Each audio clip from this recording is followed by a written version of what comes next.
Let's talk Norden 901 Expedition Edition, which is Husqvarna's adventure motorcycle. When I was making Kawasaki KLR 650's video, I explained in details why it's essentially super difficult and almost impossible to design the perfect adventure bike. Because what does that even mean? What is an adventure bike? Because adventure to you might look completely different than it does to me. And every time a manufacturer adds or removes something from their adventure bike, it ends up making a couple of people happy and a couple of people sad.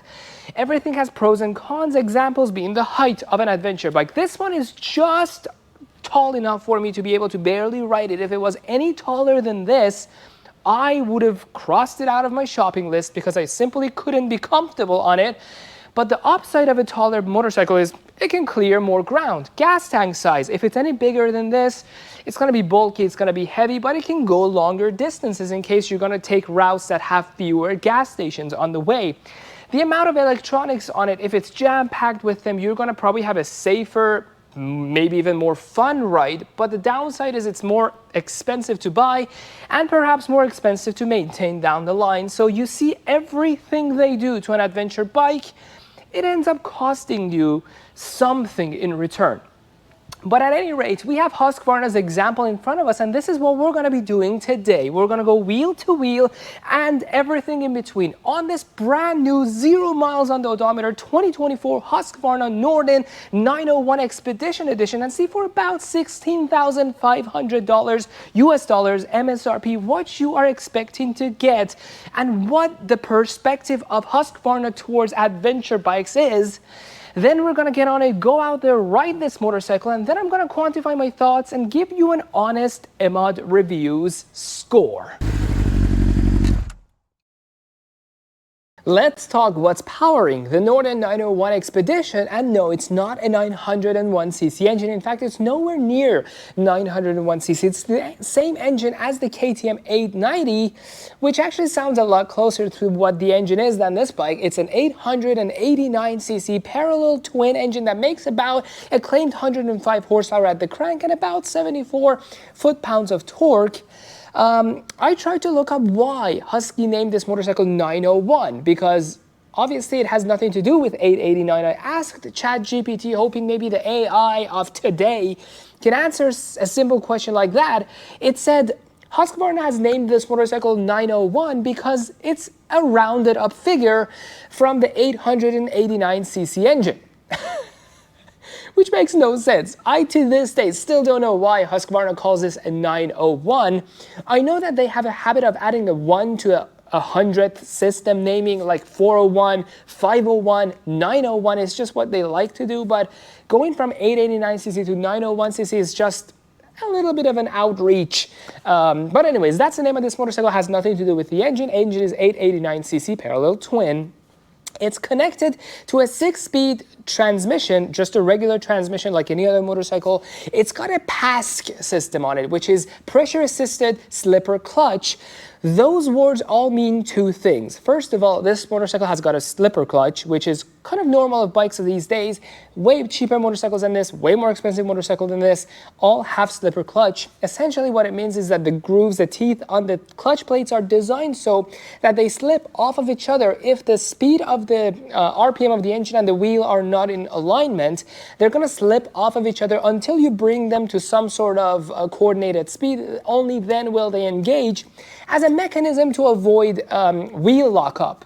That's slipper clutch. And pressure-assisted plates means the momentum of the engine, especially under throttling, like under acceleration, holds these clutch plates together, meaning that Husqvarna can get away with using weaker springs, which means the clutch pull is going to be easier on the lever, especially because this motorcycle does not have hydraulic clutch system. It's got a cable clutch, which is kind of good for an adventure motorcycle. When you want to take a motorcycle out adventuring around in rugged spaces, you don't want this to have weaknesses. And a fluid-filled line going from the clutch lever to the clutch plates is a weakness because any tear, any kink, any pulling, tugging on that line could really break the line and make the fluid all exit the line, and you essentially are without a clutch and you have to tow the motorcycle. This one is cable, and they have alleviated some of the pressure of pulling that clutch plate using the PASC system. Anyways, that's all you have up here. Every organ here is really protected super well with this plate. It's metallic. I think it's some sort of aluminum. Better than what Kawasaki KLR 650 had, which was this big and it was made of plastic with no OEM way of going to a metallic solution. This one already comes with this giant skid plate here, you know, protecting the exhaust muffler, the transmission, the engine, everything here is protected from getting hit with rocks or whatever you go over. And as far as the mode of transfer of energy to the wheel, you have a simple chain, which is far superior, at least I think, to a shaft drive, because shaft drive, although is good for isolating the mechanisms from dusty environments on the outside, it's a very expensive mechanism. If you break a shaft-driven motorcycle's shaft, you're gonna have to spend $3,000-$4,000 fixing it, whereas an engine, whereas a chain braking, it's like $150 to fix one.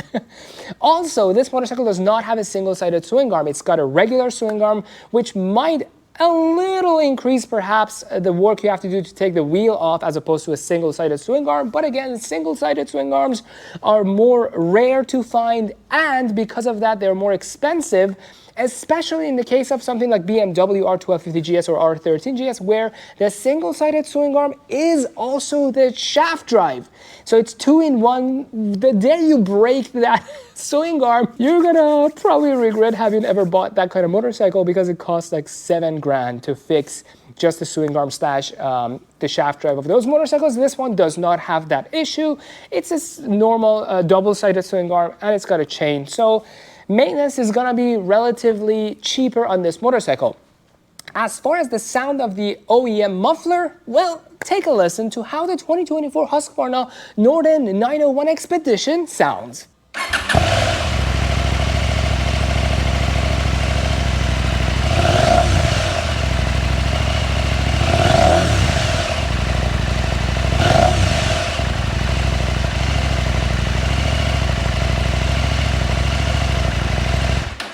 Now let's talk about the design of this motorcycle. I really like it. It's a pretty motorcycle. Anybody who walks by thinks it's a lot more expensive than it is. Not that it's cheap, but everyone thinks it's about the $30,000 mark.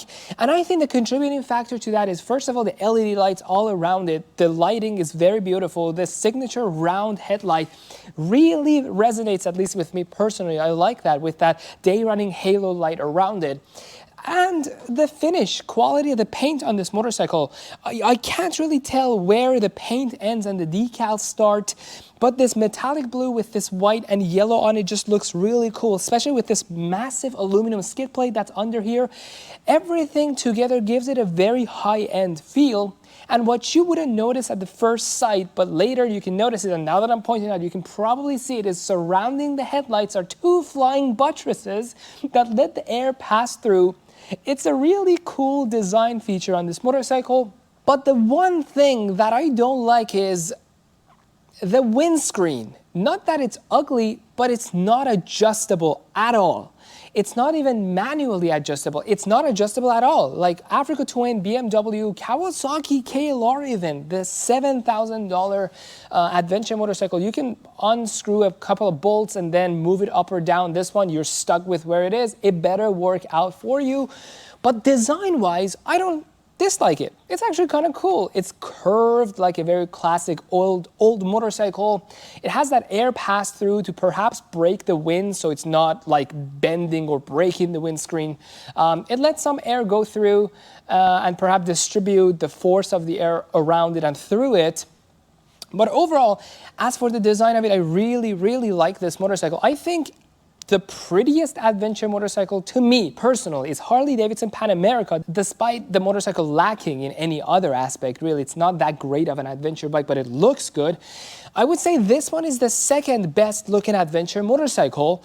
I really like it. It's even prettier, in my opinion, than the BMW R1250 or R13 GS, even though those bikes are more expensive than this motorcycle, and that's probably thanks to its simplicity and roundedness overall. Especially, I mean, look at the fog lights. They are well integrated into the front of this bike, and they are matching the headlight. Everything just complements everything. I would have probably liked it more if the turn signals signals are also round, so everything is in synchrony up there. The headlight, the fog lights, the turn signals, everything's round and nice. But they use these like bullet-shaped turn signals. The only perhaps downside I can find in the design of this motorcycle. Now let's talk seat height. On the Norden 901 Expedition, which is adjustable without needing any tools or any new seats, aftermarket, non-OEM seats with less padding or any link changes to lower the entire bike, none of that.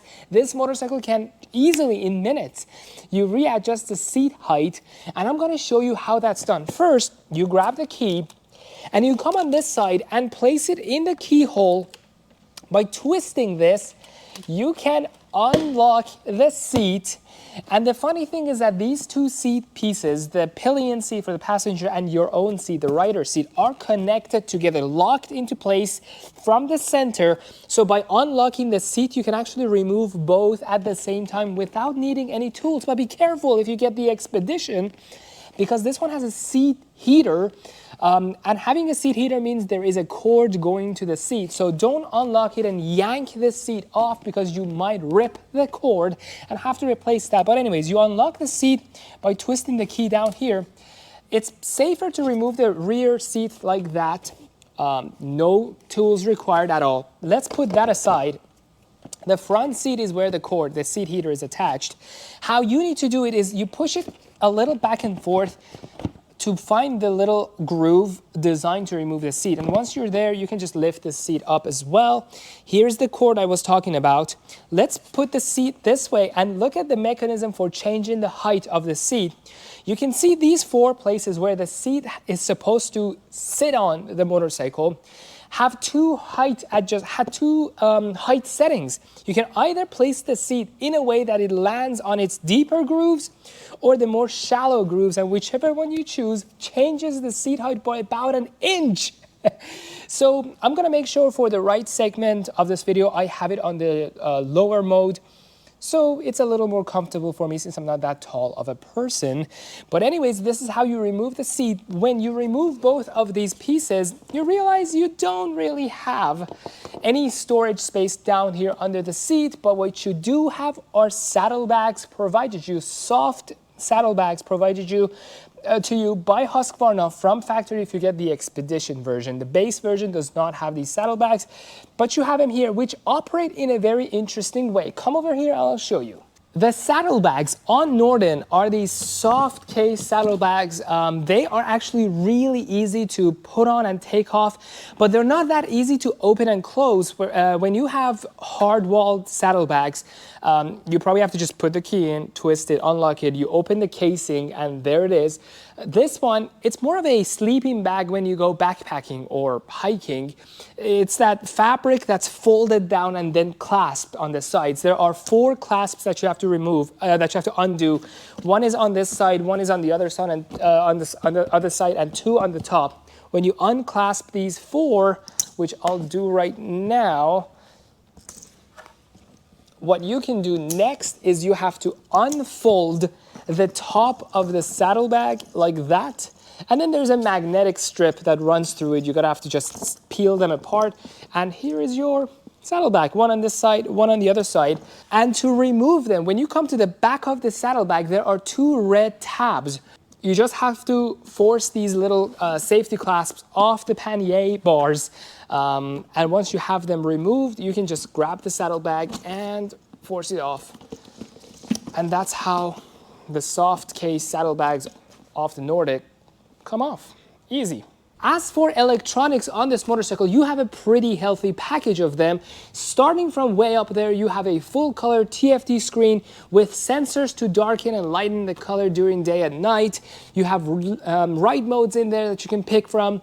You have a GPS mount and a plug on the left, a USB plug on the left to plug in your own provided GPS unit. Norden does not, Husqvarna does not provide you one, but the mount is there, the USB plug is there, so no need for routing or coming up with your own method of putting a GPS unit up there. You have grip warmers and seat warmer. They're included in the TFT screen. You have to adjust them there. It's a little pain in the butt to do it. I would have preferred it if there were like buttons on the handlebars to activate or deactivate them, but no, you have to scroll through a couple of menus to get to them.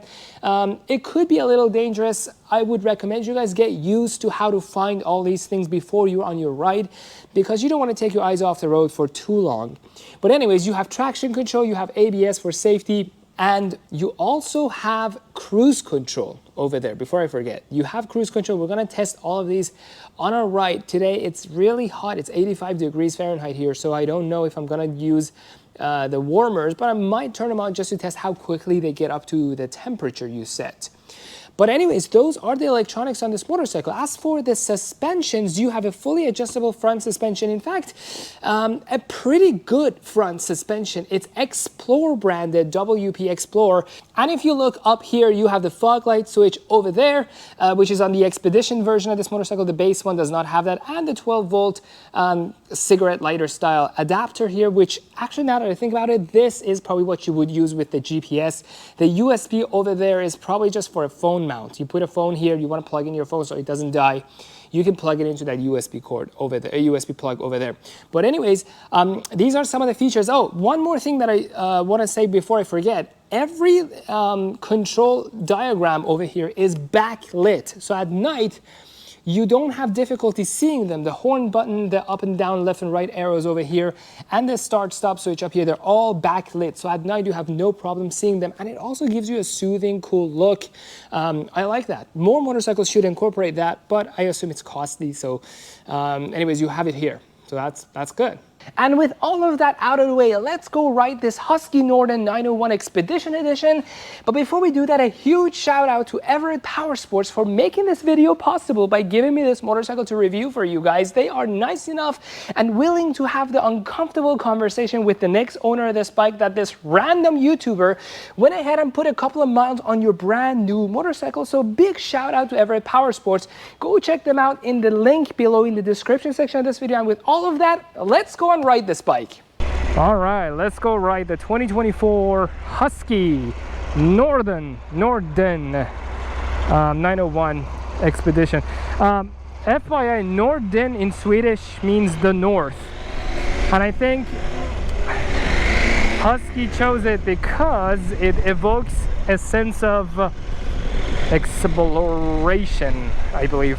You know, the North Pole, the North Star, whatever context it's generally in other than North Korea, it's usually connotating some sort of exploration. I am too short for this motorcycle. Oh shoot, the grip heater is on and the grips are really warm. To turn it off, you're gonna probably have to go where? No, don't change the modes. Actually, let's put it in rain mode. I wanna, oh, close the throttle. There you go. Anyways, go down to, oh, it has, oh yeah, quick shifter, by the way. I forgot that, sorry. The video is not over, so it still counts. This motorcycle also has a quick shifter. But yeah, we are on the heating tab now.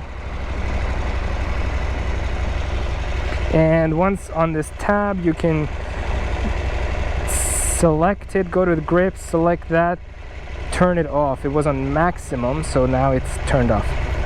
Interface, what does that mean? Default, no favorites, reduced. Oh, you can put it on minimal information. Oh, cool, that is soothing. Bike info, trip info, navigation? It has navigation? It's grayed out because you probably have to buy navigation. So probably that's what the USB cord is for too. If you get an OEM navigation, maybe you can hook it to the USB, and then that way you can maybe synchronize it with the bike's internals.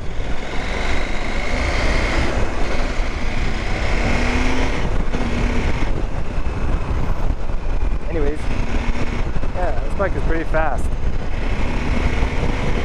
The windscreen is doing a fantastic job. I actually don't even have my visor on here. See, I don't have, let's bring this up a little. My visor on, and I'm not getting hit in the face with the wind. This channel's wind is going up here over my helmet. This one, I don't even know where it's going because it's curved at the top. It's creating a wall of wind. so that's fantastic.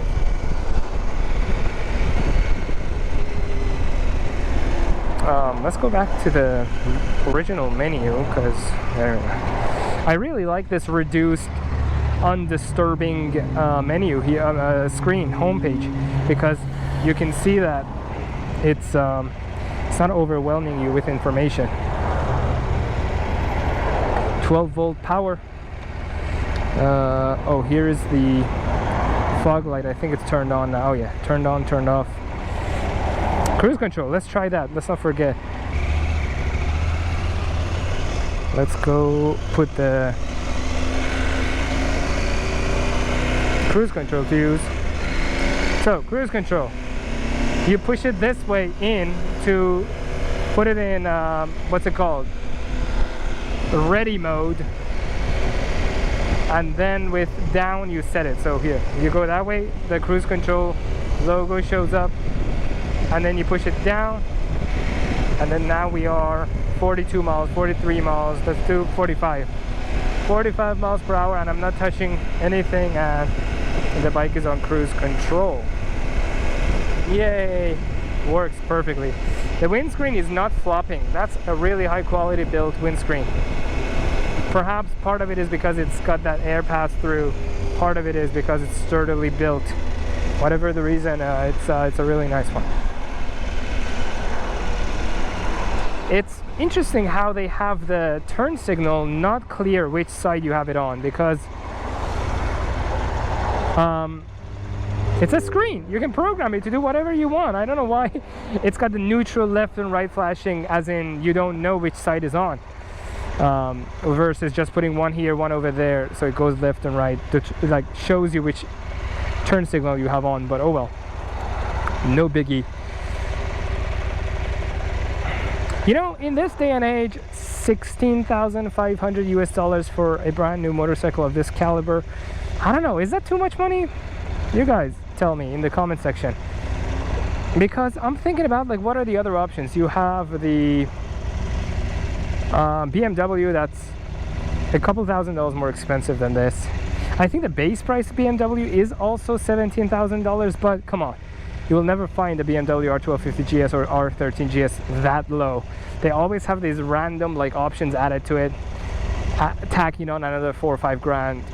You always find them in the mid 20,000. I've even seen up to 30 some $1,000, because whoa, the suspensions are so wobbly. That's an adventure bike for you. At least it's adjustable, not like the Kawasaki, you can't do anything about it. But anyways, I was saying, whoa, I'm too short for this bike. Harley Davidson is also around the same price point. It starts cheap. If you get those special editions or anything equipped with a couple of worthy options, then you're also talking about 30 grand for those motorcycles. I guess $16,500 for a pretty adventure ready motorcycle is not too bad. It's got saddlebags, it's got fog light, it's got everything you really need to go on a good old adventure. Cruise control, all these things that you have to pay extra for when it's BMW, but you don't have to pay extra here really. I mean, you have to, I think $1,500 more expensive compared to the base one, but you get everything ready to go. BMW, every little thing is like $1,000. I'm not bad-mouthing BMW, it's just how they are. Some people have the money for it, good for you. You know, go get that BMW, have fun. But you're essentially getting a BMW here. Except better, because I don't like BMW's single-sided swing arm, which is also its shaft drive. On this motorcycle, you have a good old chain and a double-sided swing arm, making it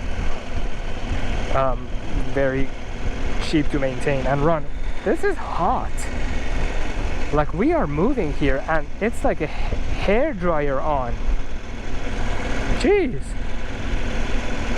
Not that you're gonna be in standing traffic a lot on an adventure bike, because if you really buy it to go on adventures, traffic should be very little of your journey, unless you're getting this bike just to go to your local coffee shop and back. Nothing wrong with that either, but just be expecting this to be really hot. I gotta have to review the Africa Twin. That's the only adventure bike really left for me to review.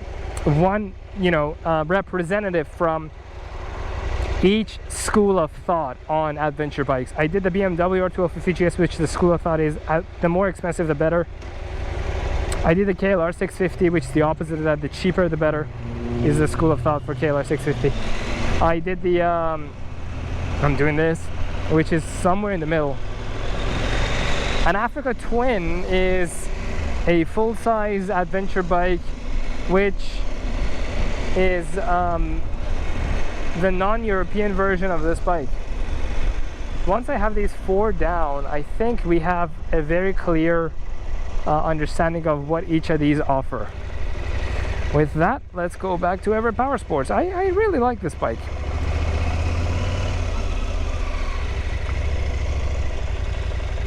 Okay, let's go put that back where it goes. All right, see you guys at the Emmy score. And now, onto the Emmy score for the 2024 Husqvarna Norden 901 Expedition. In the commuter category, the Norden gives you bright LED lights, a height-adjustable seat, comfortable ergonomics, a sturdy and large windscreen, good ground clearance, ABS, seat warmer, heated grips, fog lights, ride modes, and adjustable suspensions. And you can access basic maintenance items like the battery and the coolant and the airbox just by removing the seat, which requires no tools. I wish the gas tank was slightly larger than only 5 gallons, but that should get you over 240 miles of range according to Husqvarna's website. As for pricing, at $16,499 US, Norden is not cheap, but not excessively expensive either. Adventure bikes cover a huge range of price, anywhere from $7,000 to over $30,000.